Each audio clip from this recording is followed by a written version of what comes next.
नमस्कार, आप देख रहे हैं दैनिक सवेरा हिमाचल। मैं हूं आपके साथ नीरज डोगरा। तहबाजारियों को लेकर और जो अवैध ढाबा संचालक है एचपीयू के बाहर, उनको लेकर आज सीटू द्वारा जो है वो प्रदर्शन किया गया है उनके पक्ष में, और विश्वविद्यालय प्रशासन के खिलाफ जमकर नारेबाजी की गई है। आपको बता दें कि सैकड़ों की संख्या में सीटू के बैनर तले लोग इस दौरान एकत्रित हुए। खासकर जो विश्वविद्यालय, जो हिमाचल प्रदेश यूनिवर्सिटी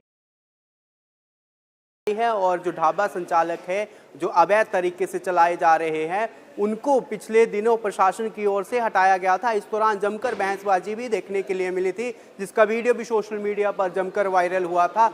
अब उसको लेकर सीटू की तरफ से, सीटू के बैनर तले जो है वो प्रदर्शन किया गया है और इस दौरान जमकर प्रशासन के खिलाफ, विश्वविद्यालय प्रशासन के खिलाफ नारेबाजी की गई है। साथ ही 12 फरवरी को उग्र आंदोलन की चेतावनी दी गई है कि उग्र आंदोलन जो है इसको लेकर जो है वो होने वाला है अगर प्रशासन उनकी मांगों को नहीं मानता है।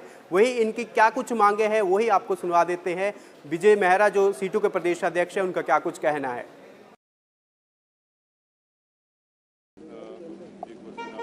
रामू ये मतलब लीजिए,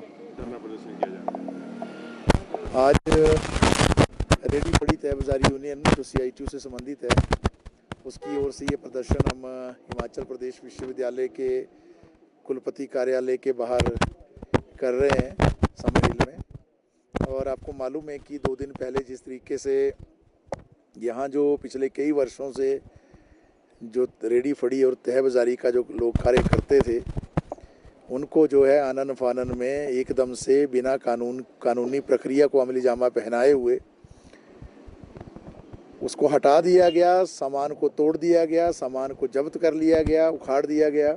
ये अपने आप में हमारे देश का जो संविधान है उसका अनादर है, उसकी बेकदरी है और उसकी अवहेलना है, इस मायने में कि संविधान का अनुच्छेद 21 जो है वो जीने का अधिकार देता है और उसी जीने के अधिकार को जब विस्तारित किया गया है, उसकी व्याख्या की गई है, वो संविधान के अनुच्छेद 19 में की गई है, जहाँ पर हर व्यक्ति को देश के अंदर जो भी नागरिक है उसको राइट टू प्रोफेशन दिया गया है, व्यवसाय करने का अधिकार दिया गया है जिंदा रहने के लिए।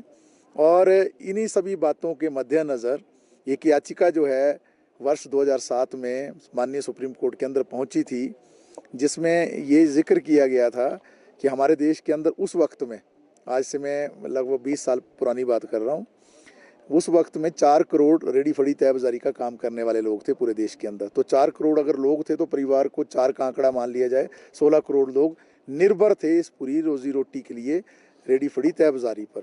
और माननीय सुप्रीम कोर्ट ने इन बातों का संज्ञान लिया। वर्ष 2012 में 5 साल के बाद कुछ दिशा निर्देश दिए केंद्र सरकार को और ये कहा कि इसके लिए संदर्भ में एक कानून बनाया जाए रेडी फड़ी तहबाजारी को संचालित करने के लिए। इसीलिए जो मई 2014 में स्ट्रीट वेंडर्स एक्ट के नाम से एक ऐतिहासिक कानून हमारे देश के अंदर आया, जो सुप्रीम कोर्ट की डायरेक्शंस पर था। उस सुप्रीम कोर्ट की डायरेक्शन पर बने इस कानून स्ट्रीट वेंडर्स एक्ट की मूल भावना यही है कि पूरे देश के अंदर, क्योंकि रेडी फड़ी तहबाजारी का काम करने वाले लोग भी गरीब लोग जो हैं वो नागरिक हैं देश के, इसलिए उनको जिंदा रहने का अधिकार है, व्यवसाय करने का अधिकार है। तो इसलिए कानून के अंदर लिख दिया गया है कि इनको उजाड़ा नहीं जाएगा। ये शब्द हैं कानून के। कानून में ये भी स्पष्ट है कि अगर किसी जगह से रेडी फड़ी तहबाजारी को हटाना भी पड़ता है, मान लो वहाँ एम्बुलेंस का रास्ता रुकता है या फायर ब्रिगेड की गाड़ी रुकती है या कुछ और कारण बन जाते हैं, तो उनको हटाने से पहले उनको बसाने की जगह देनी है। पहले उनको बसाना है, फिर उनको वहाँ से हटाना है। इसको कानून के अंदर ही वेंडिंग जोन कहा गया है।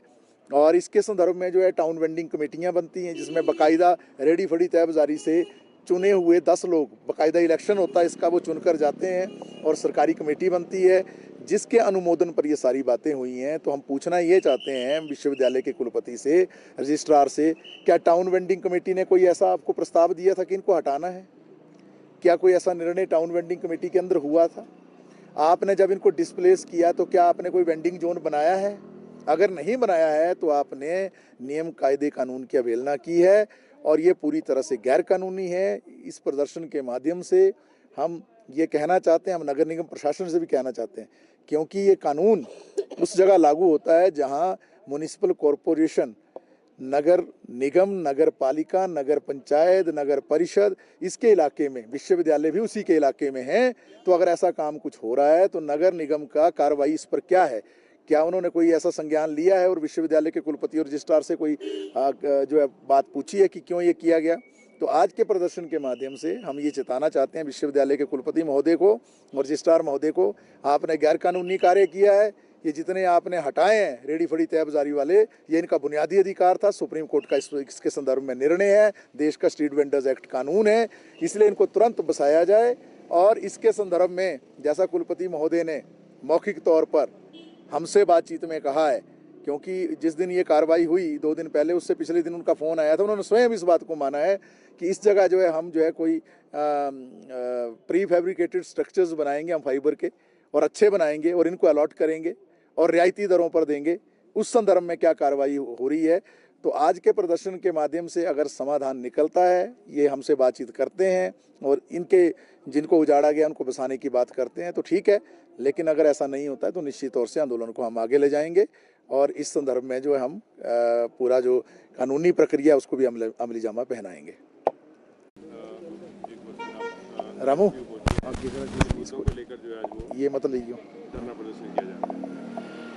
आज रेडी फड़ी तय बाजारी यूनियन जो CITU से संबंधित है उसकी ओर से ये प्रदर्शन हम हिमाचल प्रदेश विश्वविद्यालय के कुलपति कार्यालय के बाहर कर रहे हैं समर हिल में। और आपको मालूम है कि 2 दिन पहले जिस तरीके से यहाँ जो पिछले कई वर्षों से जो रेडी फड़ी और तय बाजारी का जो लोग कार्य करते थे, उनको जो है आनन फानन में एकदम से बिना कानूनी प्रक्रिया को अमली जामा पहनाए हुए उसको हटा दिया गया, सामान को तोड़ दिया गया, सामान को जब्त कर लिया गया, उखाड़ दिया गया। ये अपने आप में हमारे देश का जो संविधान है उसका अनादर है, उसकी बेकदरी है और उसकी अवहेलना है, इस मायने में कि संविधान का अनुच्छेद 21 जो है वो जीने का अधिकार देता है और उसी जीने के अधिकार को जब विस्तारित किया गया है, उसकी व्याख्या की गई है, वो संविधान के अनुच्छेद 19 में की गई है, जहाँ पर हर व्यक्ति को देश के अंदर जो भी नागरिक है उसको राइट टू प्रोफेशन दिया गया है, व्यवसाय करने का अधिकार दिया गया है जिंदा रहने के लिए। और इन्हीं सभी बातों के मद्देनज़र एक याचिका जो है वर्ष 2007 में माननीय सुप्रीम कोर्ट के अंदर पहुंची थी, जिसमें ये जिक्र किया गया था